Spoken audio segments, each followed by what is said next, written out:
అందరికీ నమస్కారం.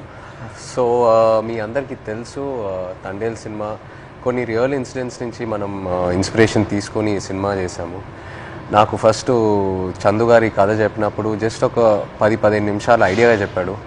ఆ తర్వాత నేను శ్రీకాకుళంకి వెళ్ళి మత్స్యలేశంకి వెళ్ళి 22 మంది ఎవరైతే ఉన్నారో మత్స్యకారాలు వాళ్ళ నుంచి ఈ ఇన్సిడెంట్స్ బేస్ చేసుకొని సినిమా తీసామో వాళ్ళని వెళ్ళి కలవటం జరిగింది. సో కొంతమంది వాళ్ళు మనతో ఉన్నారు ఇక్కడ, మొన్న ఈవెంట్కి వచ్చారు హైదరాబాద్కి, and I'm happy to have them here. So వాళ్ళతో మాట్లాడి ఇంకా కొన్ని విషయాలు తెలుసుకుందాం. Hello, hi. సో అప్పుడు నాకు మీరు చెప్పింది ఏంటంటే మామూలుగా మీరు శ్రీకాకుళం నుంచి గుజరాత్ వరకు వెళ్ళి గుజరాత్లో అక్కడ బోట్లు తీసుకొని ఒక 9 నెలలు అలా సముద్రంలో అక్కడే ఏట పూర్తి చేసి మళ్ళీ తిరిగి మత్స్యలేశంకి వస్తారని. ఎందుకు గుజరాత్ వరకు ఎందుకు వెళ్తారు? అంటే మామూలుగా గుజరాత్ వరకు ఎందుకు వెళ్తున్నాం అంటే కారణం ఏంటంటే ఇక్కడ మనకి జిట్టీలు అందుబాటులో లేవు. ఓకే. అంటే ఇక్కడ ఏటకి వెళ్తుంటే అలలు పెద్ద కెరటాలు ఇరిగేస్తుంటాయి. దాని బోట్ల కింద ఉండిపోయి ప్రాణాలు కోల్పోతున్నాం. అయితే గుజరాత్లో ప్రతి 20 కిలోమీటర్లకి జట్టీలు ఉంటాయి అక్కడ. ఓకే. అందుకనే ఉపాధి ఉంటుందని వెళ్ళిపోతున్నాం అక్కడ.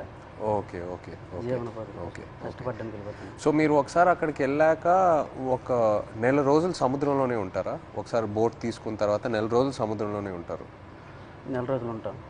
లేకపోతే మీకు కంప్లీట్గా బోట్ డెక్ ఫుల్ అయిన తర్వాత తిరిగి వస్తారా? అది సముద్రంలో ఏటకి వెళ్తాం. చేపలు ఎక్కి పట్టిందంటే 20 రోజులకు వచ్చేస్తుంటాం. అంటే ఐస్ అంటారు కదా, ఐస్ అయిపోయిందంటే వచ్చేస్తాం. ఓకే. చేపలు ఎక్కువ దొరికితే ముందు వచ్చేస్తాం. దొరకలేదంటే అక్కడక్కడ పట్టుకుంటూ నెంబర్లు కొట్టుకుంటూ ఎత్తుకుంటూ పట్టుకుంటాం. కొద్దిగా లేట్ అవుతుంది. చేపలు దొరికామంటే హ్యాంగ్ వచ్చేస్తుంది చెట్టు. Okay okay okay. అండ్ మీరు అక్కడ సముద్రంలో ఉన్నప్పుడు సెల్ ఫోన్ కనెక్షను, ఇంటితో మాట్లాడాలనుకున్నా, పిల్లలతో మాట్లాడాలనుకున్నా అలాంటి అవ్వదు. ఏ కనెక్షన్ ఉండదు? అవ్వదు.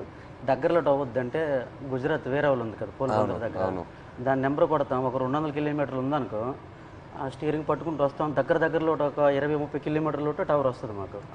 అప్పుడు పైన స్లాబ్ మీదకి వెళ్ళడం, చూడడం, టవర్ రావడం, మాట్లాడడం. ఒక్కొక్కసారి కట్ అయిపోద్ది, 2 ముక్కలు మాట్లాడడం, మళ్ళీ చేయడం, అలా ప్రయత్నిస్తుంటాం. అలాగా. ఓకే. బాగున్నారా? చాలా బాధ. పిల్లలు బాగుంటారా, ఎలా ఉన్నారు, అందరూ బాగుంటారా, అమ్మ నాన్న అని అడుగుతాం. అట్లా ఉన్నప్పుడు అంటే ఎక్కడో చిన్న ఫీలింగ్ తట్టి ఉంటారు. తుఫాన్ అంటారు సడన్గా.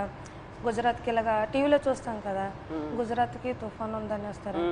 తుఫాన్ ఎలాగుంటారు, ఎక్కడ ఏడ్ చేస్తారు అనేసి అనుకునేలోపు వీరు అక్కడ అందుబాటులో ఏ జట్టు ఉంటుంది, గోవా అవని మంగళూరు అవని ఏదో అవని, అక్కడికి వెళ్ళడము. అక్కడ బోట్ యాంకర్ అంటారు కదా, అదేసి అక్కడ ఉంటారనమాట జట్టి. అప్పుడు మాకు కాల్ చేస్తారు.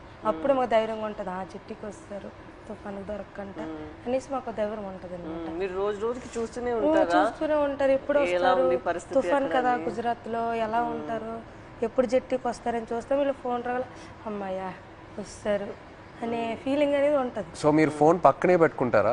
ఫోన్ అయితే పక్కనే ఉంటుంది. తుఫాన్లు అయినప్పుడు అయితే కరెక్ట్గా వచ్చినప్పుడు ఫోన్ అయితే ఇంట్లోనే ఉంటుంది. ఎప్పుడు ఫోన్ చేస్తారో తెలియదు కదా. అదే ఏట్లో ఉన్నప్పుడు నార్మల్ టైం, తుఫాన్ లేని టైంలో ఏట్లో ఉంటారు కదా, 30 డేస్ అయిన ఇంక కాల్ వస్తుంది, పక్కన పెట్టుకోండి. కాల్ 30 డేస్ కానీ 1 డే అవతలైనా ఇంకా టెన్షన్ అనమాట. ఎందుకు రాలేదు, ఏమైంది అని. సో టెన్షన్ అనేది వచ్చేస్తుంది అనమాట. ఒక్కొక్కసారి అయితే ఎమోషనల్ అయిపోతాం. మన సినిమాలో కూడా సాంగ్ మోంటాజెస్ లో ఉంది కదా, the calendar where you'd keep. So ఆ 30 డేస్ అక్కడి నుంచే ఆ చిన్న ఆ మూమెంట్ తీసుకున్నాం మీరు చెప్పిన దాన్ని బట్టి. అంటే మనం ఫిల్మ్ లో కూడా ఒక సీక్వెన్స్ ఎలా పెట్టాం, ఎన్ని రోజులు అయిపోయిన తర్వాత ఎలా కొంచెం చేతులు ఉణుగుతున్నాయో తెలుసా అని. సో ఒకవేళ 30 రోజుల్లో ఫోన్ రాకపోతే అంటే అక్కడ వాళ్ళని కాంటాక్ట్ చేయడానికి ఏదైనా మీకు ఎమర్జెన్సీలా ఏదైనా నంబర్ ఉందా? ఏమీ లేదు, ఏముండదు. సేట్తో మాట్లాడాలంటే సేట్లు ఉంటారు కదా వీళ్ళు బోటుకి సంబంధించి, వాళ్ళతో మాట్లాడితే వాళ్ళ భాష మనకు తెలియదు. వాళ్ళ భాష తెలియదు కాబట్టి వాళ్ళకి మనం ఫోన్ చేయలేము. ఆ భాష వచ్చినంటే మన దగ్గర ఉంటారు. ఆ భాష వచ్చిన వాళ్ళందరూ గుజరాత్లో ఉంటారు కదా, జెంట్స్ మొత్తం గుజరాత్లో ఉంటారు. ఓన్లీ లేడీస్ ఇక్కడ ఏదో కూలి పని చేసుకొని చేపలు పట్టుకొని వెళ్ళి అమ్ముకోవడం, కానీ ఇక్కడ మా లేడీస్ ఉంటాం అంతే. మాకు ఇది తప్పించి వేరే వృత్తి అయితే రాదు, చేపల వృత్తి. ఎప్పుడైనా ఇంత ఒక దేశానికి తెలిసిపోయింది ఇలాగా 22 మంది మత్స్యకారులు దొరికిపోయారని. కానీ మళ్ళీ మేము అదే గుజరాత్కి వెళ్తాను వేట చేయడానికి, తప్పదా మాకు అదే ఉపాధి అంతే. మీకు ఎలా తెలిసింది ఆ రోజు ఎలా వాళ్ళు అక్కడ దొరికిపోయారు అనేది? నేను 7 మంత్ ప్రెగ్నెంట్ పాప అప్పుడు కడుపులో ఉంది. కూర్చున్న అలా ఫోన్ వస్తుంది, 29 days అయింది అప్పటికి. ఫోన్ వస్తుందని ఇలాగే కూర్చున్నా, మా పెద్ద పాప పక్కన పెట్టుకొని. మా అమ్మకి కానీ చెప్తానని, మీ అల్లుడు వస్తారు ఇలాగ యాడ్ నుంచి ఫోన్ చేస్తారమ్మా చెప్పిన తర్వాత సరేలేని కూర్చున్నాను. ఫోన్ రాలే. ఉదయం మార్నింగ్ 10 అయింది, వేరే వాళ్ళు ఫోన్ చేశారనమాట నా మొబైల్కి, ఇలాగా మీ ఆయన పాకిస్తాన్కి దొరికిపోయారట అనేసి. వేరే వాళ్ళంటే ఎవరు ఫోన్ చేశారు? అదే గుజరాత్ నుంచి, మా ఊరు నుంచి వలస వెళ్ళారు కదా, అక్కడి నుంచో ఒక బోటు జట్టికి వచ్చింది. వీళ్ళు దొరికిపోవడం చూసిన బోట్ అది, కలర్ చూసారు ఆ బోటులో ఉన్నోళ్ళు, మీ ఆయనకి పాకిస్తాన్లో పట్టుకుని వెళ్ళిపోయారు అని చూసిన వాళ్ళు నాకు వచ్చి ఫోన్ చేసి చెప్పారు. ఓకే. చెప్పిన తర్వాత అవును అన్నట్టు అసలు ఏడుపు కూడా రాలేదు, అలా కన్నీళ్ళు ఇంకిపోయేవి. ఎలాగా పాకిస్తాన్ అంటే మామూలుగా చిన్నప్పటి నుంచి పాకిస్తాన్ అంటే ఏదో భయం మాకు అనమాట. చిన్నప్పటి నుంచి పాకిస్తాన్కి మనకి యుద్ధాలు ఏదో వినేవారు, అలాంటప్పుడు పాకిస్తాన్ అంటే భయం మనకి. అలాంటిది పాకిస్తాన్కి దొరికిపోవడం ఏంటి, ఏం చేస్తారు ఏమో, చంపేస్తారేమో, ఉగ్రవాదులకి గట్రా పేల్చుకోవడం చంపేయడం విన్నాం కదా, ఏమో చంపేస్తారేమో నీటిలో ఉండే అదో టెన్షన్.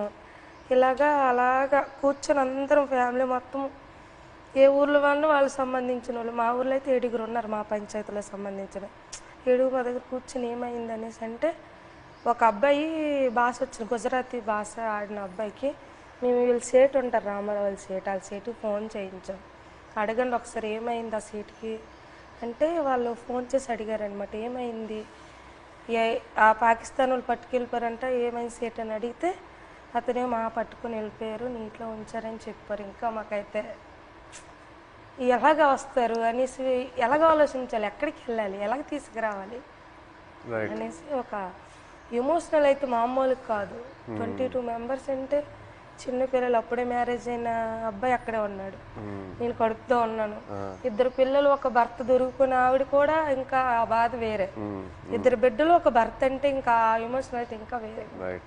అందరం ఇంకా అంతే, ఏం చేయాలని ఆలోచనతో ఓ 1 month వరకు అలా ఉన్నాం. ఇలాగా న్యూస్ వచ్చి ఇలాగా ప్రసారం చేయడము, మీడియా కొంచెం హెల్ప్ చేసింది. ఓకే. ఓకే. మీరు ఆ పాకిస్తాన్లో ఇంతకుముందు వేరే ఎవరైనా ఇలా పాకిస్తాన్ సైడ్కి వెళ్ళి వాళ్ళు పట్టుకోవటం జరిగిందా, లేకపోతే ఫస్ట్ టైం ఏనా ఇలా జరగటం? ఓకే. ఓకే. ఇప్పుడు కూడా ఉన్నారు అక్కడ? ఇప్పుడు ఉన్నారో తెలియదు కానీ మీరు అప్పుడు ఉన్నప్పుడు అక్కడ మీరు వెళ్ళి ముందే అరెస్ట్ అయ్యి ముందే ఉన్నారు. తీసుకెళ్ళేటప్పటికి మేము ఏడుస్తున్నాం. అక్కడ ఏడుస్తుంటే వాళ్ళు మాకు బుద్ధిరిస్తుంటారు, పళ్ళకోయండి అదేటి ఇదేటని. వాళ్ళు అన్నారు మాకే 2 సంవత్సరాలు అయింది మేము వెళ్ళట్లేదు అని, మరికొద్దిగా ఏడ్చేస్తున్నాం మేము. వాళ్ళు 1.5 సంవత్సరాలు ఒక్కొక్కరు ఒక్కొక్క కారణం. అంటే ఆధార్ కార్డులు పేర్లు రాంగు, ఒక్కొక్క పేరు అంటే ఒక బోట్లో 9 మంది ఉంటారు, వాళ్ళకి ఏదో అర్జెంట్ పని నుండి వెళ్ళిపోతారు వాళ్ళు. అంటే టిక్ పాస్లో పేరు ఉండాలి, నేను ఎవరు కలాసి వచ్చారనుకో ఆ టిక్ పాస్ ఆఫీస్కి వెళ్ళి పేరు రప్పించుకోవాలి, పలానా రామారావు పలానా రాంబాబు అని. అది ఎవరు వెళ్ళిపోతే వాళ్ళ పేరు ఏం చెప్పేశాడు. అక్కడ మన ఇండియా నుండి హై కమిషనర్ వచ్చేటప్పుడు కొన్ని పేర్లు రాంగ్ చెప్పేస్తారు అలా, దానివల్ల ఆయన ఉండిపోయారంట అక్కడ. ఆయన చెప్పడం మరికొద్దిగా ఏడుపు వచ్చింది మాకు, చాలా బాధ అనిపించింది. ఆ నైట్ భోజనం కూడా మానేసాం, మళ్ళీ అలాగ రోజులు గడిచిన కొద్ది అలాగే ఇదైంది. అక్కడ జైల్లో అంటే మీరు ఏం చేసేవాళ్ళు రోజు? ఏదైనా ఫ్రీడమ్ ఇచ్చేవాళ్ళా, లేకపోతే సెల్లోనే ఉండేవారా, ఏం చేసేవారు? అంటే తెల్లారితే వచ్చేవారు కానిస్టేబుల్ పోలీస్ పాకిస్తాన్, లేపి మొక్కలకి నీళ్ళ గంట పోసేవాళ్ళం. ఓకే. తర్వాత గడ్డి గంట తెంపేవాళ్ళం, గడ్డి. తర్వాత గార్డెనింగ్ అని వాళ్ళు పాకిస్తాన్ ఖైదీలతో నీళ్ళు జల్లిస్తారు. వాళ్ళు జల్లిస్తే కర్రకి గోనకి చుట్టేసి అలాగా అలికినట్టుగా తలా పేసినట్టు చేపిస్తారు. మాకు నీళ్ళు మోయమంటారు మాకు. ఓకే. ఆ నీళ్ళు మోస్తాం, 1-2 గంటల పని ఉంటుంది, మళ్ళీ లోపల తీసుకెళ్ళి తాళాలు వేసేస్తారు. ఇప్పుడు మీరు ఒకవేళ ఇంట్లో వాళ్ళతో మాట్లాడాలంటే ఉత్తరాల వైపే మీకు కమ్యూనికేషనా, లేకపోతే సెల్ ఫోన్తో? ఫోన్ ఏం లేదు, ఓన్లీ ఉత్తరాల వైపే. అండ్ అది పంపించడానికి ఎంతసేపు పట్టేది? మీరు ఒకసారి రాసిన తర్వాత, ఉత్తరం రాసిన తర్వాత వెళ్ళి మత్స్యలేశంకి చేరడానికి ఎంత టైం పట్టేది? అంటే మేము దొరికిన తర్వాత వాళ్ళు ఇండియా వాళ్ళు ఉన్నారు దాంట్లో, ఉత్తరాలు కూడా మేము అదే నెల 2 నెలలకి ఒక్కొక్కసారి లేట్ అయితే 3 నెలలు కూడా వస్తుందని చెప్పారు. మేము కూడా లెటర్లో రాసాం ఇలా అనుకోండి అంటే ఏట పూర్తి అయిపోయింది, అదే రోజు తెల్లారిసరికి వచ్చే టైంకి అనుకోకుండా దొరికిపోయాం, ఇలా జరిగింది. ఒక పక్క బాధగున్నా లోపల దిగమింగుకొని మీరు శుభ్రంగా ఉండండి అని వాళ్ళకి చెప్పాం. అప్పుడు ఇప్పుడు ప్రెగ్నెంట్ అప్పుడు అవును అదే ఏట రావాలనుకుంటాను ఊరు నేను ఇంకా వచ్చి రావాలనుకుంటా ఇంకా దొరికిపోయింది. లెటర్లో మాకు జాగ్రత్త చెప్తూ వాళ్ళ పైన ఆవేదన కూడా మాకు కనిపించింది లెటర్. జాగ్రత్తగా ఉండండి, ఇక్కడ మాకేం పర్వాలేదు కానీ వెళ్ళి పోరాటం చేయండి. అంటే అక్కడ ఏంటంటే జాగ్రత్తగా ఉండండి, వెళ్ళి పోరాటం చేయమంటే మాకు ధైర్యం చెప్తూ వాళ్ళకి బయటికి తీసుకురావడానికి పోరాటం చేయండి నేను ఒక ఆవేదన అనేది కనిపించేది మాకైతే. ప్రెగ్నెన్సీ కదా అయినా సరే ధైర్యం చేసి వెళ్ళేదాన్ని, ఎక్కడ పొలిటీషియన్ మీటింగ్లు ఉన్నా సరే వెళ్ళేది. ఏమో సింపతి ఉంటుందేమో, అరే ప్రెగ్నెన్సీ కదా లేడీ కదా పాప వాళ్ళ హస్బెండ్ దొరికిపోయారు అనేసి ఒక సింపతి ఉంటుందని ధైర్యం చేసి వెళ్ళిపోయేదాన్ని.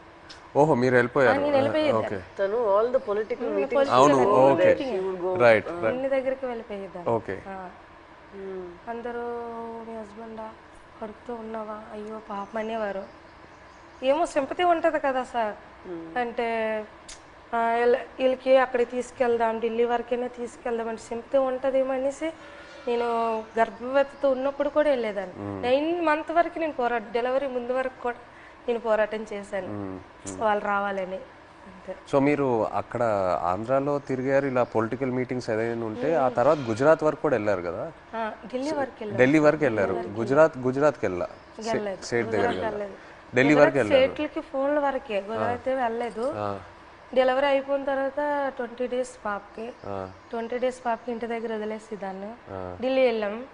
ఢిల్లీ వెళ్ళిన తర్వాత అంటే అందరూ అనేవారు, ఇతను కూడా లెటర్లో రాశారు ఢిల్లీ వెళ్ళండి, ఢిల్లీ వెళ్తే మనకి వచ్చే అవకాశాలు ఉన్నాయని ఇతను లెటర్లో రాసేవారు అనమాట రామారావు గారు. సరేలే ఢిల్లీ కొంచెం అది పేద పరిస్థితి కదా సార్, ఢిల్లీ అంటే మాకు తెలియదు, భాష తెలియదు, ఎలాగెళ్ళాలో తెలియదు. అలాగ ఉన్నప్పుడు కొంతమంది అదే పొలిటీషియన్ వచ్చి ఇలాగ రండి అక్కడ మీకు పని జరుగుతుంది ఏం అవ్వదు గైడ్ చేయడానికి ఒక అతను వచ్చి వెళ్ళండి అంటే సరేలే ఇంత పోరాటం చేసి ఇదే సార్ చేయలేమా అనేసి ధైర్యం చేసి వెళ్ళాం ఢిల్లీ. ఢిల్లీ వెళ్ళిన తర్వాత అక్కడే ఢిల్లీ వెళ్ళిన తర్వాతే వీళ్ళు బయటకు వచ్చారు. అంతవరకు ఆ 14 నెలలు అక్కడే ఉన్నారు. అతను అంబాసిడర్తో మాట్లాడడం కానీ ఉన్నారనడం కానీ. మెయిన్ మాకు బాధ కలిగించింది ఏంటంటే పుల్వామా దాడి. ఆ దాడి ఇలాగ మార్నింగ్ ఇలాగ టీవీ వేసాను, ఇలాగ మన ఇండియన్ ఆర్మీకి ఇలాగ ఉగ్రవాదులు చంపేశారు, ఆత్మహత్య దాడి అయిన తర్వాత అవునా ఎందుకు అనేసి వీళ్ళకి ఏం చేస్తారని ఇదో బాధ. మళ్ళీ అక్కడ మరి ఇండియన్స్ ఉన్నారు కదా సార్, ఏం చేస్తారని బాధలు ఉన్నప్పటికీ లెటర్స్ అయిపోయి 3 months వచ్చిన లెటర్స్ బాగానే వచ్చి పుల్వామా దాడికి ముందు లెటర్స్ కంటిన్యూ అయ్యాయి. మేము పంపించింది అతనికి వెళ్ళేది, అతను పంపించింది మాకు వచ్చేది. కానీ పుల్వామా దాడి తర్వాత స్టాప్ అయిపోయింది. 3 months వరకు ఒక్క లెటర్ రాలే. ఇంకా మాకు ఇంకా టెన్షన్ ఇంకా ఎక్కువైపోయింది, అదో బాధ అనేసి ఇలాగా మరి ఇంకా లేదు ఉండొద్దు ఎక్కడ ఢిల్లీ వెళ్ళిపోతాం అనుకుని అందరం 22 ఉమెన్స్ అందరూ ఇంకా లేదు పదండి అనేసి 22 మంది వెళ్ళిపోదాం లేదు ఇంత మా ఓన్ డబ్బులు అనుకుని పదండి అనేసి ముందడుగేస్తాం అంతే. ముందడుగేసుకుని వెళ్ళిపోయామంతే. వచ్చిన ద్వారా అందో వెళ్ళాం. అక్కడికి వెళ్ళిన తర్వాత జయశంకర్ అని విదేశాంగ మంత్రికి కల్పించారు. ఇంగ్లీష్ రాదు కదా, ఏదో మా తెలిసిన భాషలు అంటే అతను మా కన్నీళ్ళు చూసి అతనికి అర్థమైపోయింది అనమాట. ఓ ఇంత బాధపడుతున్నారని ఏడుస్తాను. మా ఆవేదన చెప్తూ మా కళ్ళని నీరు వచ్చేస్తుంది. అది చూసి పాపం అతను తట్టుకోలేకపోయారు. వెంటనే ఫోన్ పాకిస్తాన్ చేశారు. మన ఇండియా అంబాసిడర్ చేసిన తర్వాత పర్లేదు ఉన్నారు ఇలాగ వస్తారు అని చెప్పారు. జనవరి కల్లా వచ్చేస్తారు అన్నారు. మా దగ్గర చెప్పారు జనవరి కల్లా వచ్చేస్తారు, రాకపోతే మీకే పాకిస్తాన్ నేను తీసుకెళ్తాను, నేను భరోసా ఇస్తానని మాట ఇచ్చాను. ఇచ్చిన తర్వాత అప్పుడు ఇంకా హ్యాపీ అంతే. అతను ఏంటంటే జనవరి కల్లా మాకు ఫస్ట్ కల్లా అక్కడి నుంచి లిస్ట్ వస్తుంది అనమాట. గనగల రామారావుకి వాళ్ళ భాష వేరే కదా సార్. గనగల రామ, గుణగల్ల రామారావు, కేసమర్రికి కసమర్రయ్య అన్నట్టు పేరు. ఓహో, మీ పేరు కరెక్ట్ గా వేయలేదా? సార్ ఆ లిస్ట్ కూడా రాంగ్ వచ్చింది అనమాట. గనగల రామారావుకి గంగల్ రామారావు. సో మీరు కన్ఫ్యూజ్ అయిపోయారా, ఎవరు అక్కడ ఎవరు ఉన్నారు ఏంటి? సరేలే అది ఉర్దూ భాష కదా, ఏమో ఇలాగ తెలియపు ఇలాగ రాశారేమో అని మాకు మేము ఆలోచించుకొని వచ్చేస్తారు అన్నట్టు. మీకు ఆ టైంలో ఎలా అనిపించింది? సడన్ గా భయం వేసింది. పేరు డిఫరెంట్గా ఉన్నప్పుడు 22 మందిలో 21 మంది వెళ్ళిపోయి నన్ను వదిలేస్తారేటని ఒక ఇది. వీళ్ళు కావాలని వాళ్ళకి రాస్తారేటో చెప్పలేం. పాకిస్తాన్ ఓన్లీ మీ పేరే తప్పేశారా? అందరివి ఓకే, అందరివి అందరివి ఏదో ఒక కొంతమంది అక్కడక్కడ పేరు గనగల రామారావుకి గంగల్ రామారావు వచ్చింది. గంగల్ రామారావు వస్తే మరి పేరు డిఫరెంట్ అయితే ఖచ్చితంగా వదిలేస్తారని అందరూ ఇండియా వాళ్ళు అంటుంటారు. ఇంతకుముందు ఉన్నవాళ్ళు పాత వాళ్ళు. నాకైతే రాత్రి నిద్ర రాలేదు. 22 మందిలో 22 నా పేరు రాకపోతే నాకు వదిలేస్తే నాకు నిద్ర పట్టట్లేదు, తినాలనిపించట్లేదు. అప్పటికే 14-15 నెలలు అయిపోయింది, సంవత్సరం దాడిపోయింది. అప్పటికి ఇలాగ అయిపోయింది, సన్నంగా అయిపోయాను. వాళ్ళు ఏదో చపాతీలో అంటే ఏదో కలిపారంట అక్కడ జైల్లో. అదేదో మనకి ఏదో బరువు మోయాలని మోయలేమంట, ఆవేశం వచ్చేస్తుందంట. వాళ్ళు చెప్పిన మాటలే అప్పటికే సన్నంగా అయిపోయాను.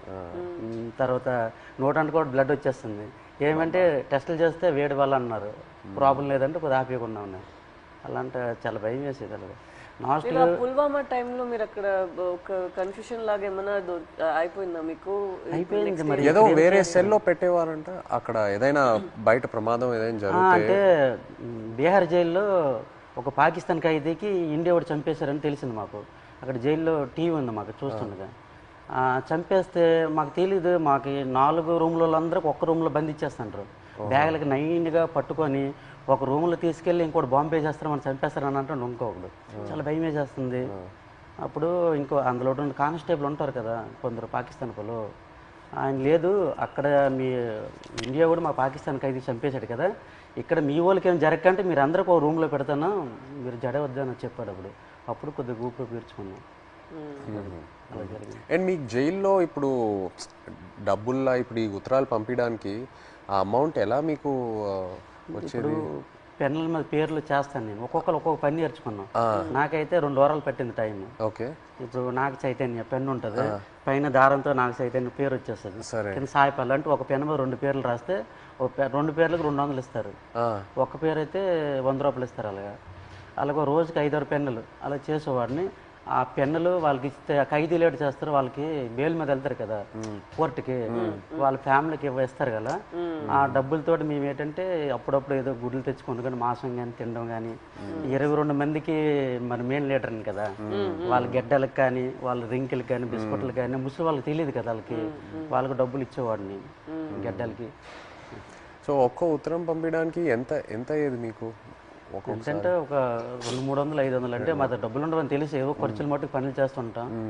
వాళ్ళకి ఇచ్చి వాళ్ళకి అంటే ఎన్ని పేజీలు రాయొచ్చు ఒకసారి? ఎన్ని పేజీలు పంపించచ్చు ఉత్తరం? అంటే వైట్ పేపర్ మీద రాసి లోపల కవర్లో పెడతాం మేము. మినిమం రెండు పేపర్లు 22 మంది 2 పేపర్లో రాసి పంపించాలి. అంటే ఒక్కో ఇద్దరేసిది ఒక్కో ఉత్తరం ఉంటుంది. 22 మంది ఎవరిదా ఇద్దరు జాయింట్ పడేవాళ్ళం. ఓకే, ఇంకా డబ్బులు లేనప్పుడు సర్దుకుంటాం. అలాగే ఇటు పెట్టి అలాగే అడ్జస్ట్మెంట్ అయ్యేవాళ్ళం. మీరు ఒక్కొక్కరికి ఈ ట్రిప్ అయితే నువ్వు లెటర్ పంపిస్తే నెక్స్ట్ ట్రిప్ నేను పంపుతాను. మళ్ళీ మాకు కాంప్రమైజ్ అయ్యి అడ్జస్ట్ చేసుకునే వాళ్ళం. Okay okay. అండ్ మీ పాప ఫోటో ఫస్ట్ టైం ఎలా చూసారు అక్కడ? అంటే పేపర్లో కటింగ్ చేసి ఉత్తరాలు పెట్టేసి పంపించారు ఆవిడ. అంటే అక్కడ ఏమేం జరుగుతుందనా ఊర్లో? ఓకే, పెట్టారు. పెట్టేసి పంపించేదాన్ని. అది చూసి అందులో చూసారు పాప. మీరు కావాలని అలా ఫోటో పెట్టారా? ఫోటో కావాలని కాదు, చూడు ఇలాగ ధర్నా చేస్తున్నాం, మీరు భయపడకండి, ధైర్యంగా ఉండండి, మీకు తీసుకొచ్చే బాధ్యత మాదనేసి ఒక ధైర్యం చెబుతూ ఒక లెటర్ రాసేవారు. ఇక్కడ మేము భయపడే వాళ్ళకి భయపెట్టిస్తే వాళ్ళు ఇంకా భయపెట్టేస్తారు కదా అనేసి ఒక పోరాటం చేస్తాను, మీరు జడకండి ధర్నాలు చేస్తాను అనుకుని పాప ఫోటో కట్ చేసి పెట్టేసి పంపించారు. జైల్లో అయితే చాలా బాధ. అంటే ఆ పాకిస్తాన్ ఖైదీలకి పడుకుని పెట్టి చెట్ట పైకి ఎత్తేసి పట్టుకొని పెద్ద బెల్ట్ ఉంటుంది, ఇలాగ బాధేసేవారు. అమ్మో సత్యం బావ సత్యం అంటే మేమేంటి మనకి అలాగ కొట్టేస్తారని మేము జడిసిపోయాం. ఈ సెట పైకి ఎత్తేసేవారు, చేయలేక సాపేసేవారు. కింద పడుకుని పెద్ద బెల్ట్ ఉంటుంది కర్ర పట్టుకొని ఇలా తిడ్డ ఉంటుంది అలా ఉంటుంది. ఆ బెల్ట్లో అలా కొడుతూ అమ్మో సత్యం 10 దెబ్బలు అంటే అలాంటివి. మనకి ఇండియా వాళ్ళు కూడా అలాగే కొడతాను జడిసిపోయాం. ఫస్ట్లో మేము వెళ్ళేటప్పటికి మొక్కలకి నీళ్ళు పోస్తుంటాం కదా, ఆ పక్కన వాళ్ళకి అది ఏం చేసాడో మనకు తెలీదు. అలా కొడుతుంటే అలాగే మనకి కూడా కొట్టేస్తారని భయం వేస్తుంది ఫస్ట్లో. వాళ్ళు అన్నారు మీకు ఇలాగ కొట్టరు, మీరు ఇంకా ఒకసారి 2 సార్లు తప్పులు చేస్తే మీకు కొడతారు. తప్పులు అంటే జైల్లో కానీ మా 22 మందిలో కానీ, ఇంకా గుజరాత్లో ఉన్నారు ఇండియా వాళ్ళు కదా, ఏ బాత్రూమ్ దగ్గర బట్టలు ఉతుక్కున్నప్పుడు కానీ మనలో మనం కొట్టుకుంటే ఒకసారి కుదిరేసి రెండోసారికి గడికి ఒక మనిషి 3 తప్పులు చేస్తే మీకు కూడా అలాగే పడుతుంది. అంటే అప్పటి నుంచి గొడవలు కూడా అదే బాత్రూమ్ దగ్గర అలాగే అడ్జస్ట్మెంట్ అయిపోవాలి మేము. అలాగే అలా కొట్టేస్తారు అయితే. మీరు ఒక్కొక్కరికి ఎలా సమాధానం చెప్తారు అక్కడ ఎన్ని రోజులు ఉన్నప్పుడు? ఎలా మీరు సమాధానం ఏంటి, తిట్టేవారు కూడా 22 మంది ఉన్నాం. నీ వాళ్ళని ఇలా ఇలా జరిగింది, మా డ్రైవర్లు కూడా నీ వెంట వచ్చారు. అంటే ఇంతకు ముందు ఇతనికి యాట్లో గనగల రామారావు పాకిస్తాన్ వైపు ఎక్కి యాడ్ చేసేవారు, బోర్డర్ దగ్గరలో ఇతని వల్ల దొరికిపోయారు అనేసి ఒక బ్యాడ్ నేమ్ మీద వచ్చింది ఇతనికి. ఇతను అది దృష్టిలో పెట్టుకుని భోజనం సరిగ్గా చేసేవారు కదా అక్కడ. పెళ్ళామని కుర్రోలు కూడా ఉన్నారు కదా, నాకు పెళ్ళి అవ్వకుండా కూడా మీరు చేస్తారు, నేనిండా మేము దొరికిపోయాం అని అనేవారు. ఒక్కొక్క బాధలో ఉండేది. తప్పదు మరి, జరిగిపోయింది చాలా బాధ. బట్ ఇప్పుడు వాళ్ళందరూ బయట వచ్చేసారు, పిల్లలు కూడా చేసుకుంటారు. భయంలో ఉన్నప్పుడు అలాగే సడన్ గా మనం మాట్లాడతామా అనుకునేది అని మాట్లాడేస్తాం. మీరు గుజరాత్ సేట్ దగ్గరికి వెళ్ళి ఆయనతో మాట్లాడటం ఆ ఐడియా రాలేదా? అంటే సేట్ దగ్గరికి వెళ్తే ఆ డబ్బు ఆ విషయం భాష రాదు కదా, సో దానివల్ల మీరు కొంచెం ప్రెగ్నెన్సీ డెలివరీ టైం కదా సార్, అతను లేరు, మనకి కొంచెం ఇబ్బంది ఉందనేసి నేను అతను సేటికి ఫోన్ చేశాను సార్. అక్కడికి చేసిన తర్వాత ఇలాగ అంటే భాష వచ్చిన వాళ్ళతో మాట్లాడించాను. ఇలాగ చెప్పండి డెలివరీ టైం ఉంది కదా, అతనికి ఏమైనా అమౌంట్ నేను వెయ్యను అంటే కొంచెం కోపంగా మాట్లాడేవారు వాళ్ళు. నేను వెయ్యను, పట్టించుకోలేదు వాళ్ళు. మాకు కూడా 2 బోట్లు దొరికిపోయాయి కదా, నేను ఎందుకు మీకు వెయ్యాలన్నట్టు మాట్లాడేవారు. ఇప్పుడు మీరు ఇలా ఒక పరిస్థితి రాలేదంటే కూడా మీకు చాలా కష్టాలు వస్తూనే ఉంటాయి కదా. మీకు రోజుకి ఇలా మీరు చెప్పినట్టు ఎలా తుఫాన్ వస్తుంది దాన్ని మీరు చూస్తూనే ఉండాలి కదా. తుఫాన్ వచ్చింది అక్కడ చేస్తుండగా తుఫాన్ వచ్చింది.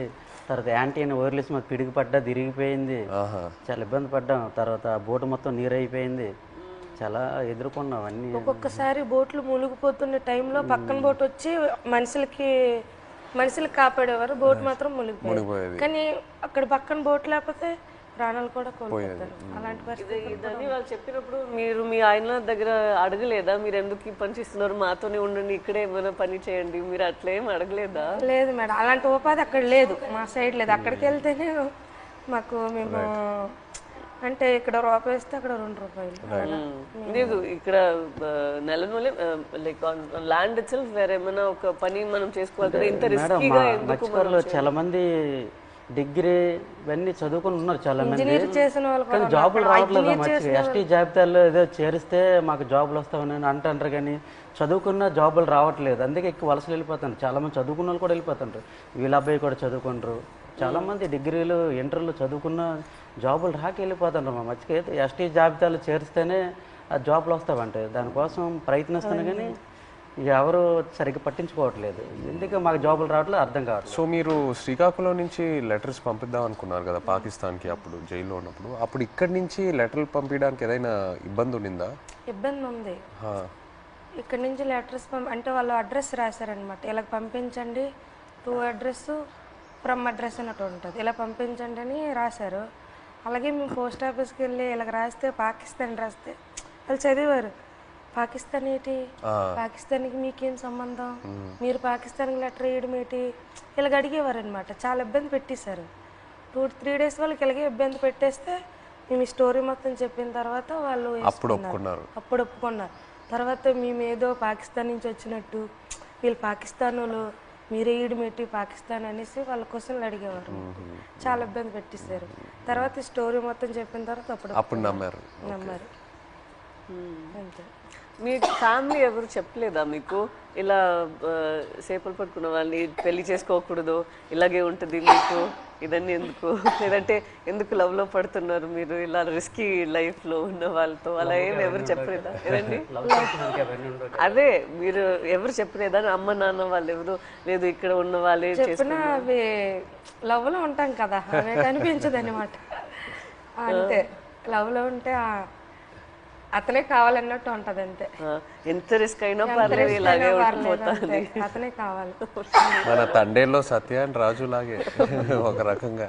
సార్ ఇప్పుడు మేము పాకిస్తాన్ దొరికి భారతదేశం మొత్తం తెలుసు కదా, ఈ కథ తీయాలని మీకు ఎలాగనిపించింది? మా ఇంటికి రావడం, తినడం, చేయడం చాలా హ్యాపీ అనిపించింది. మీకు ఎలాగ ఆలోచన వచ్చింది తీయాలని? ఎంతమంది తెలుసు కదా, చాలామంది ఉన్నారు, ఎవరికి రాని ఆలోచన మీకు ఎలాగొచ్చింది? లేదు, చాలా అంటే ఫస్ట్ నాకు చందు ఈ కథ చెప్పిన తర్వాత కార్తిక్ వచ్చి నాకు ఈ ఐడియా చెప్పాడు. ఆ తర్వాత చందు నాకు నేను సినిమాలో ఇలా ఇలా ఒక స్క్రీన్ ప్లే ఇలా తీద్దాం అనుకున్నాను చెప్పిన తర్వాత బాగా ఎక్సైట్ అయ్యా. వెంటనే మనం శ్రీకాకుళంకి వెళ్ళి మత్స్యలేశంకి వెళ్ళి అందరినీ కలుద్దాము, అక్కడ వాళ్ళని కలిస్తే నాకు ఇంకా మంచి ఐడియాస్ వస్తాయని చెప్పి అక్కడ వచ్చి మీతో ఆ రోజు స్పెండ్ చేయడం జరిగింది. ఆ తర్వాత వైజాగ్కి వెళ్ళి పోర్ట్లో మళ్ళీ సముద్రంలోకి వెళ్ళటం అదంతా జరిగింది. కానీ మిమ్మల్ని వచ్చి కలిసాక నాకు అర్థమైంది ఈ క్యారెక్టర్లో, ఈ కథలో ఇంకా ఎన్ని లేయర్స్ ఉన్నాయి, ఎన్ని కష్టాలు ఉన్నాయి, ఎన్ని హై పాయింట్స్, ఇన్స్పైరింగ్ ఎలిమెంట్స్ ఎన్నో ఉన్నాయని. సో ఇప్పుడు తండేలు అంటే దాని మీనింగ్ ముందే మీకు తెలుసా? కార్తిక్ చెప్పి లేదు, తండేలంటే అంతకుముందు తెలీదు. తండేలంటే మనకి ఈ బోట్ క్యాప్టెన్ లీడర్ అనేది ఒకసారి నాకు కథలోకి వచ్చాకే తెలిసింది, అంతకుముందు తెలియదు. మాకు అక్కడ తండేలు అంటారు గుజరాత్లో. అదే వాండర్లో మాకు తండేలు అంటే చిప్పి నడిపించే వారిని తండేలు అంటారు అక్కడ. అందుకే ట్రైలర్లో కూడా డైలాగ్ వేసాం, తండేలు అంటే ఓనరా కాదు, లీడర్. చాలా బాగా వచ్చింది సార్. అయితే సార్ అక్కడ ఎంత బాధపడ్డామో అంత హ్యాపీగా ఉంది ఈరోజు. ఎందుకంటే అది ఒక జీవితంలో గుర్తుండిపోద్ది అలాగా మా రియల్ స్టోరీ. ఇప్పుడు మేడం మీకు అంటే మేమైతే రియల్గా అన్నీ మా బాధలన్నీ తెలుసు మాకు, మేము పడే ఆవేదన. కానీ మీకు ఎప్పుడైనా షూటింగ్లో ఒక సీన్ చెప్పినప్పుడు, అదే ఎమోషనల్ సీన్ చెప్పినప్పుడు కానీ ఆ సీన్కి ఎప్పుడైనా మీరు ఎమోషనల్ అయ్యారా? అరే వీళ్ళు ఎంత బాధపడ్డారు అన్నట్టు మీకు ఎప్పుడైనా అనిపించిందా? మాకు మీ వే ఆఫ్ లైఫ్ రోజు రోజు మీరు ఎలా గడుపుతున్నారో అదే నాకు ఒక పెద్ద ఆశ్చర్యం. మీరు ఎలా చెప్తారు నేను రోజుకి తుఫాన్ అక్కడ వస్తుందా ఏమవుతుంది అని, ఒక రోజు రోజుకి ఎలా మీరు గడపగలుగుతారు నెక్స్ట్ రోజు లేచి?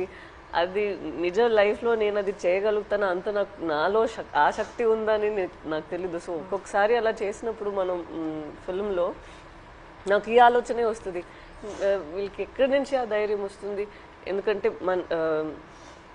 నార్మల్గానే మనం అందరికీ ఇలా ఒక పరిస్థితి వస్తుంది అని మనకు తెలీదు. అక్కడ అలా ఉన్నప్పుడు మనం ఎక్కడ వెళ్ళాలి, ఎక్కడి నుంచి షురూ చేయాలి, అక్కడి దాకా వెళ్ళాలి, వాళ్ళని ఎలా బయట తీసుకురావాలి అనేది ఒక పెద్ద మనమే మన లోపల చెప్పాలి, లేదు ఇది అయిపోతుంది మన అలా ఈ థాట్ని వదలకూడదు మధ్యలో. సో అది మీరు అందరూ ఎలా చేశారో అని ఆ థాటే నాకు ఉంది. నాకేం కష్టం అనిపించట్లేదు, బట్ మీరందరూ ఎంత కష్టం తీసుకున్నారో అదే నాకు ఆశ్చర్యం వచ్చింది అంతే. ఏ సీన్కి ఎమోషనల్ అయ్యారా మీరు? సీన్ చెప్తారు కదా అలాగ ఉంటుంది మూమెంట్స్, అంటే ఏ డైలాగ్ ఎమోషనల్ అయ్యారా చెప్పేటప్పుడు అనేసి? మనం కొన్ని విషయాల్లో మీరు చెప్తున్న దాంట్లో నుంచి తీసుకున్నాము, కొన్ని విషయాల్లో మనమే ఒక డ్రామా లాగా తీసాము. సో ఆ డ్రామాలో ఎక్కడ నేను లేని సీన్స్ కొన్ని ఉన్నాయా, అక్కడ నాకు చాలా బాధ అనిపించింది. నా సీన్స్ ఏముందో అది వేరొక డ్రామాలో వెళ్తుంది, బట్ నిజంగానే ఒక రోజుకి ఎలా వాళ్ళు ఏం జీవిస్తున్నారో కొన్ని క్యారెక్టర్స్ ఉన్నారు, వాళ్ళకి జరిగిన పని, వాళ్ళు చెప్తున్న మాటలన్నీ విన్నప్పుడు నాకు అప్పుడు బాధ అనిపించింది. నాది కన్నా వాళ్ళది నేను విని చాలా బాధపడ్డాను. మీరు ఢిల్లీ వెళ్ళటం ఆ ఎపిసోడ్స్ మీరు నాకు శ్రీకాకుళంలో చెప్పినప్పుడు బాగా ఎమోషనల్గా అనిపించినాయి. మీరు ఢిల్లీకి వెళ్ళి ఎలా పోరాడారో అక్కడ. అండ్ అది కాకుండా ఇంకోటి నాకు చెప్పారు, సముద్రంలో ఉన్నప్పుడు ఒక పెద్ద షిప్ వచ్చి మీది ఒక చిన్న బోట్ అలా కొట్టుకొని అలా వెళ్ళిపోయింది కదా, అది చెప్పినప్పుడు నాకు నిజంగా చాలా ఆశ్చర్యంగా అనిపించింది. కొట్టుకొని పోయి అసలు ఆగలేదు కదా, కొట్టుకొని అలా వెళ్ళిపోయారు కదా. పెద్దది కదా. మీరందరూ అందరూ they like one community so United and I think మీలో ఉన్న శక్తి మీరందరూ కలిసి ఒకేలాగా ఉన్నారు కదా, లైక్ వన్ ఫ్యామిలీ, ఒక ఫ్యామిలీ అర్థమైంది. బట్ మీరు అందరి ఒకే ఫ్యామిలీ కదా, సో ఒక్కరికి ఇది జరిగిందంటే అందరికి అది జరిగినట్టే. ఏ ఫ్యామిలీకి అలా జరగకూడదు. మా ఫ్యామిలీలో ఒకేసారి దొరికిపోవడం అంటే చాలా బాధాకర విషయం. నేను డ్రైవర్ మెయిన్ తండ్రి కనుక ఆ లైన్కి బోటప్ చెప్పినట్టు మా బావగారు, తర్వాత మా ఎర్రీకి బామ్మర్దే అంటే అన్నయ్య, నేను బోట్ ఆఫ్ చెప్పాను. ఈ బోట్ ఆఫ్ చెప్పిన ఓనర్లు అంతా నా వెనక పంపించారు. ఈ రామారావు ఎక్కి చేపలు పడతాడు, ఈ వెనకెతలు వెళ్ళండి చేపలు ఎక్కి దొరికితే అనుకుని నాకు వెనకాల పంపించడం, దొరికిపోవడం చాలా బాధాకరమైన విషయం. ఇలా జరుగుతాను అనుకోలేదు. లాస్ట్ క్వశ్చన్ అంటే తండేల్ 2 ఉందా? మీరు ఆ రోజు ఈవెంట్ లో ఏదో జోక్ వేశారు కదా, చెప్పండి. ఇంకోసారి పాకిస్తాన్కి దొరకాలి, అప్పుడు స్టోరీ అంటే ఒక కోరిక తండేల్ 2 ఉంటే ఖచ్చితంగా ఒక తమ్ముడుగా యాక్టింగ్ చేయాలని ఓకే రైట్. కోరిక మటుకు నెరవేర్చాలి. అయితే పాకిస్తాన్ దొరకడం దొరకవు ఈసారి. మీరు ఇంకా ఢిల్లీ అంతా వెళ్ళరా? తిరిగే శక్తి బోల్డ్ కథ ఉంది. ఇంకా అక్కడ వచ్చేసరికి ఇంకా ఇక్కడ ట్రావెల్ పడ్డాం. రైట్ ఒక సంవత్సరం పాటు మేము వెనకాల ట్రావెల్, ప్రతిదీ తిన్నా ఏం చేశారు ఏమిటి అనేది ఒక సంవత్సరం పాటు ఫోన్ కాల్. అదే ఇక్కడ పాకిస్తాన్ వచ్చేసరికి ఇక్కడ అప్పటికి 7 సంవత్సరాలు అవుతుంది. ఇప్పుడు చాలా ఉన్నాయి కదా, ఇంకా ఇక్కడ తండేల్ 2లో కూడా ఇంకా బోల్డ్ కథ ఉంటుంది. కానీ ఈసారి ఫైట్ చేయాలంటున్నారు కదా మీరు వెళ్ళి అక్కడ నుండి ఇక్కడికి వచ్చేసరికి నేనేం చేశాను ఇంకా బోల్డ్ అని ఇంకా స్టోరీ ఉంది. ఇంకా ఖచ్చితంగా ఇది చెప్పండి మాకు జీవితంలో ఇది గుర్తుండిపోతుంది. నచ్చిన విషయం ఏంటంటే సార్ మీరు ఉన్నారు కదా, ఆ డ్రెస్సింగ్ స్టైల్ కానీ ఎప్పుడు మీకు ఏ సినిమాలో అలా చూడలేదు. ఆ చినిగిపోయిన సెట్ కానీ ఆ డ్రెస్సింగ్ స్టైల్ కానీ అనకాపల్లిలో షూటింగ్ ఉంది కదా, అక్కడికి వచ్చాము. అక్కడ చూసి నేను షాక్ అయిపోయాను. అదే ఏ సినిమాలో చూడలే అసలు. అలా ఇమిడిపోయారు సార్ మీరైతే.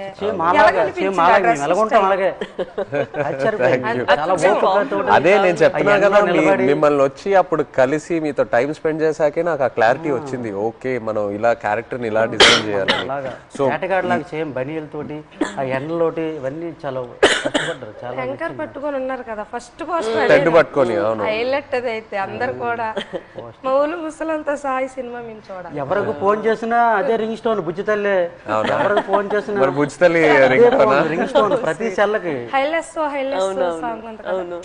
అది ఎలా హైలెస్ అది మా స్లాంగ్. అవును, ఎలా సింక్ అయింది అది అక్కడ అంటే మీ మలలకి తెప్ప లాగేటప్పుడు వస్తారు కదా when they rowing when they pulling the net. ఇప్పుడు అది రేరు. ఇంతకు ముందు జనరేషన్ లో ఎక్కువ వాళ్ళు వచ్చినప్పుడు దీనికి మీరు తెడ్డు అంటారు కదా, కత్తావ అంటాము. ఏమంటారు? కత్తావ. ఆ కత్తావ పట్టుకుని కత్తావ అంటాం మేమైతే. అండ్ పెద్దాలు వచ్చినప్పుడు ఇలాగా బోట్ వెళ్తుంది కదా, ఆ కత్తం ఆయనతోటి అలా లెవెల్ చేసుకుని వచ్చి ఐలెస్ అనుకుని వచ్చి వడ్డీకి వస్తారు. అంటే ఎలా సింక్ అయింది అది, అది మాకు ఆశ్చర్యం. ఈ విషయం మన చందు మొనెటి అండ్ దేవి గారికి వాళ్ళకి క్రెడిట్ ఇవ్వాలి. రైట్, శ్రీమణి గారికి. బుజ్జితల్లిలో ఒక పాయింట్ ఉంది, అది అయితే నాకు కదిలించింది. ఏది? ఉప్పు నీటికి ముప్పును కూడా గట్టిగా దాటి గట్టి అంటే ఎంత అలలకైనా మీరు దాటుతారు, కానీ ఒక కన్నీటి చుక్క దాటలేకపోతాడు అంటే. అక్కడైతే చాలా ఎమోషనల్ స్ట్రాంగ్. ఆ పాయింట్ అయితే నాకు పిచ్చిగా నచ్చింది, చాలా బాగుంది. Thank you so much. Actually మీరందరికీ థ్యాంక్ యూ చెప్పాలి. మీరు మాకు పూర్వ జన్మలో అదృష్టం చేసుకున్నాం. అట్లా ఏం లేదు, అట్లా ఏం లేదు. జీవిత రియల్ జరిగింది. ఇంకో ఎన్నో విషయాలు చెప్పాలి, బట్ మనకి సినిమా పరంగా ఓన్లీ 2 గంటలే ఉంది. బట్ ఇంకా ఎన్నో చెప్పాలి. ఫ్యామిలీకి ఈ కథ నచ్చిందంటే మా అదృష్టం సార్. అది బొమ్మ దద్దరెళ్ళిపోతుంది సార్. రాజులమ్మ జాతరే పొలిటీషియన్ అనడం లేదు, రాజులమ్మ జాతరే పొలిటీషియన్ అనడం లేదు, కానీ పొలిటీషియన్ చూస్తే ఇంకా బాగా ఏమో అనిపిస్తుంది మాకు. అంటే చూస్తారే వచ్చుకోరు జట్టీలు లేవు, వాళ్ళకేం తెలుస్తుందేమో ఒక నమ్మకం. ఇంకా జట్టి స్పీడ్ గా అవుతుందేమో. జట్టు ఉంటే మాకు ఎలాంటి ఇబ్బందులు ఉండవు కదా. మా కోసం మత్స్యకారుల కోసం ఏదేని ఒక మంచి పని చెయ్యండి సార్. అదేనే మీకు వీలైనంత అందరి కోసం, మా కోసం అనుకోవాలి.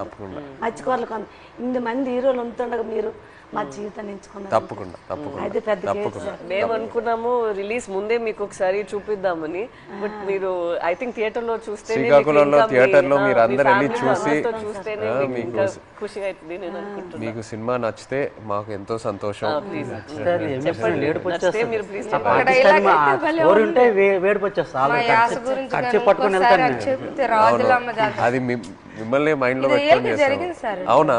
జరిగింది. ఇప్పుడు మేము చేపలు సార్ మా యాస వేరే ఉంటుంది, వాళ్ళు అక్కడ ఉంటుందిరా అనడానికి అక్కడ ఉంటుందిరా అనేసి మా మా భాష వేరే ఉంటుంది. ఒక సిటీ వెళ్ళామనుకో మా భాష విని అరే చేపలు వాళ్ళరా అంటారు. కొంతమంది మీ చేపలు ఇలా అంటారు, కొంతమంది అంటే అంటారు అనడానికి మాకు అలాగ రాదు. ఒక్కో వేరే మత్స్యకారుల స్లాంగ్ వేరే వేరే ఉంటాయి. మా స్లాంగ్ వేరేగా ఉంటుంది, పక్కన మత్స్యకారు స్లాంగ్ వేరేగా ఉంటుంది.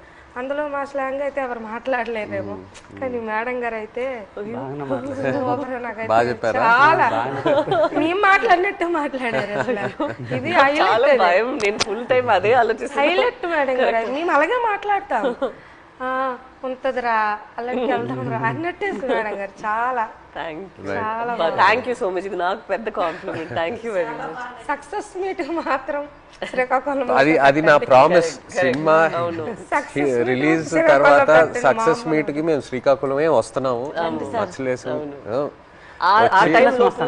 అక్కడికి వచ్చి కలిసి శ్రీకాకుళంలో సక్సెస్ మీట్ పెట్టి వెళ్తున్నాం. ఆ టైం లోపల మీ 25 మందిని కాల్ చేసి వాళ్ళని కూడా సక్సెస్ మీట్ లో వాళ్ళని కూడా అప్రోచ్ చేస్తే కరెక్ట్ గా ఉంటుంది. శ్రీకాకుళం కేమచ్చలేసి వస్తానరా, రమ్మంటే వస్తాం, ప్లాన్ చేస్తాం. బట్ సక్సెస్ మీట్ అయితే శ్రీకాకుళంలో చేస్తున్నాము తప్పకుండా. Okay, thank you so much. మాతో మీరు కలిసి ఇంత షేర్ చేశారు. Again thank you.